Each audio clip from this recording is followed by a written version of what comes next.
നമ്മുടെയൊക്കെ കുട്ടിക്കാലത്ത് നമ്മൾ ഒരുപാട് കളികൾ കളിച്ചിട്ടുണ്ട്. അതൊക്കെ നമുക്ക് വെറും കളികൾ മാത്രമായിരുന്നോ? ഒന്ന് ആലോചിച്ച് നോക്കി. കൊട്ടിയും പുള്ള്, കോട്ടികളി, ഏറുപന്ത്, കണ്ണുപൊത്തിക്കളി, എണ്ണിക്കളി. ഇപ്പോഴത്തെ കുട്ടികളെ ശ്രദ്ധിച്ചിട്ടുണ്ടോ? അവർക്ക് ആർക്കും കളികളെ അറിയില്ല.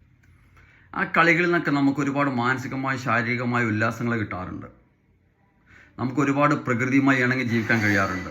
നമ്മുടെ പെരുമാറ്റത്തിൽ ഒരുപാട് മാറ്റങ്ങൾ നമുക്ക് വരായിരുന്നു. ആ കളികളൊക്കെ ഒരു കൂട്ടായ്മയുടെ ഭാഗമാണ്.